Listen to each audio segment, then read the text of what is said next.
So next what we'll do is solving equations that have radicals. And they're named radical equations because that's where the variable is. So first thing we'll write down is the steps for solving.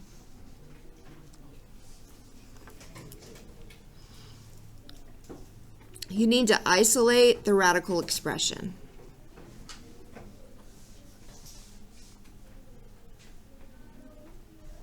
So that is where your variable will be, and that includes the radical and the index and whatever is underneath the radical. That needs to be isolated. So I get this equals some number. We'll consider that to be isolated.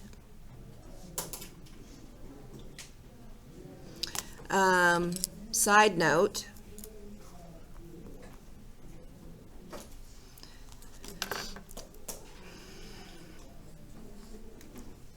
so there's not a lot of space right here if you want to make yourself some extra space underneath where that 3 is. A square root expression has to be equal to 0 or a positive number. You shouldn't have square root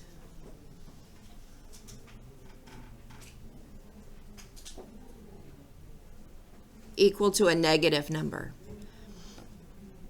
Sometimes you have a different index other than 2, and your expression can be equal to a negative number, but if you have a square root, it must be equal to 0 or more. So we've had this idea for a while now, since we started with using quadratic equation. I said this, whatever's underneath the radical has to be 0 or more. Double check that first. Same idea here when we're solving equations. If this is equal to a negative number, we'll say there's no solution.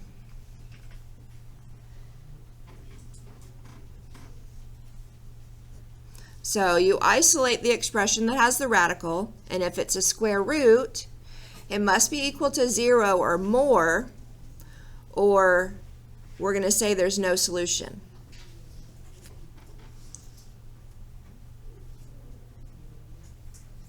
All right. Step 2. Once your radical is isolated, then we need to do the inverse operation. It's a root. We're going to raise it. We're going to raise it to the power of the index.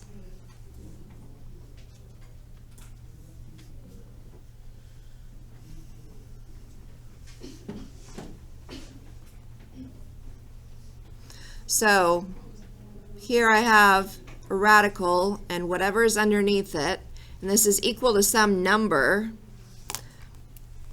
Whatever this index is out here, I'm going to raise it to that power. That'll be my exponent. You also have to do the exponent on the number side of the equation.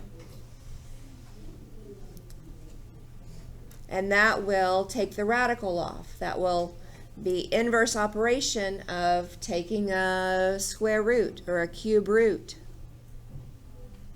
or really any root if you raise it to that power. And the last thing, the last step is solve for the variable, and you can check your work anytime you have equations.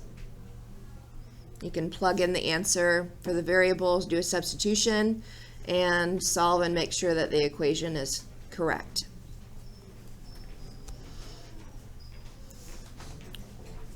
So with this problem, these examples, I'm not planning to do all of the examples. I'll do number 2. Sorry, you guys, this is numbered. Your notes are numbered weird. So I'll do number 2. And I'll do one of the ones on the back. So here, I have -3 equals -10 plus square root r minus 9. If you want to, you can rearrange this so that it's square root r minus 9 minus 10. I'm just writing these in a different order. That's okay. And that equals negative 3. Usually we have our variables on the left and our what it's equal to on the right. You don't have to rearrange it, but sometimes that makes it easier to see what to do. So you're absolutely allowed to do that if you want to. You're also allowed to define a variable for the radical expression. So I used capital R for radical. You can say capital R is square root of r minus 9, so I need to isolate r, and I have this. R minus 10 is negative 3. So to solve, I would add 10. And I get r is 7. I need to put the radical expression back in. Square root of r minus 9 is 7. And my index is 2 for a square root. So to solve for r, I have to raise this, both sides of the equation, to the second power. Square root squared cancels the radical symbol, and you can pull r minus 9 out. Whatever was under here just drops out. And then this will be equal to 7 times itself twice is 49. If r minus 9 is 49, I would add 9 to get r, and r will be equal to 58. And I can substitute 58 for r into this equation and check that my answer is correct.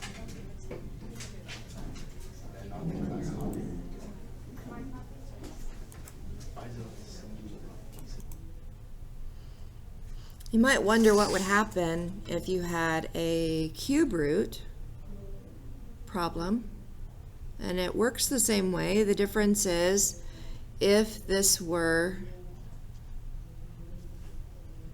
isolated and I had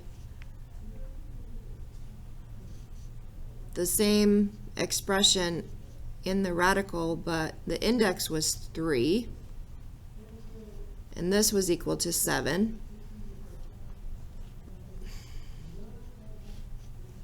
then I would raise each side of the equation to the third power.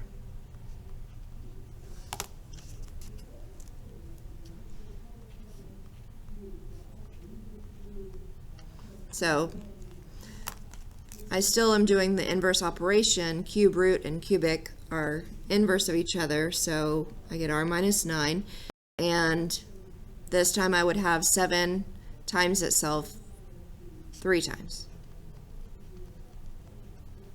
So I would get a different answer here.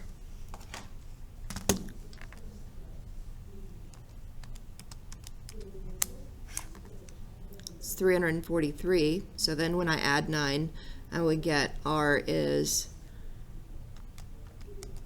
352. Otherwise, the problem would be the same. It's just that the index is different. Sometimes you have, this is on the back of your sheet, radicals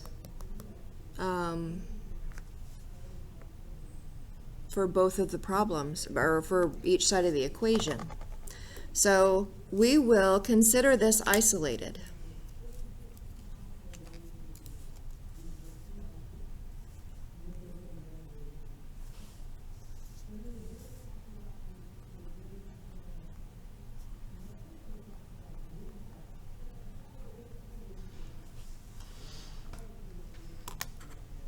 So then the next thing you do is raise to the power of the index.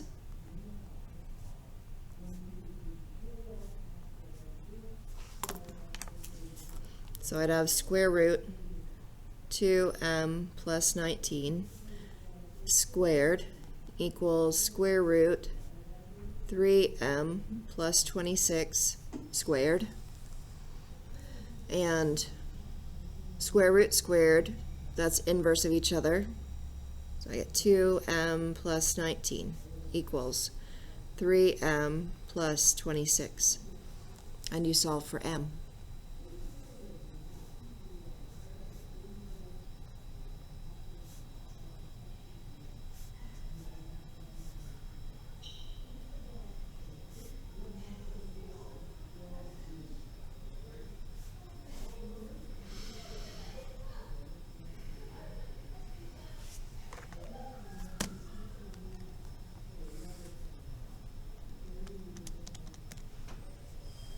Negative 7 equals m.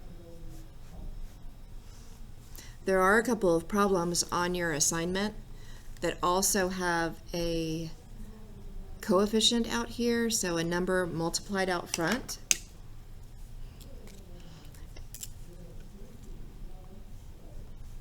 In order to cancel the radical, in order to simplify the expression and solve for a variable, you would need to raise everything to the power of the index. So if I had the same problem,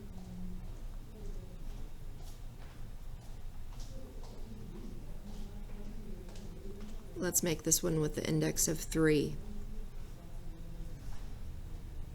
And I'll use the same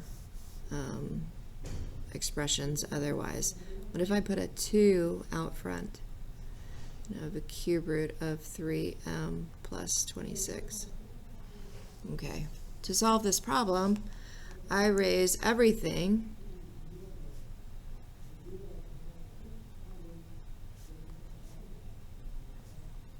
to the third power. So that means left side of the equation goes to the third power. The 2 is raised to the third power, and the last expression is also raised to the third power. Make sure you use parentheses when you have problems that look like this. On the left side, I'll get 2m plus 19 equals 2 to the third power is 8. Here I need parentheses, 3m plus 26, and I'll distribute this in here. I get 2m plus 19 equals 24m plus 3 times, 8 times 26, 208. And then I solve for m. So m will be a different value then. The key here is to make sure that you use parentheses so that you distribute.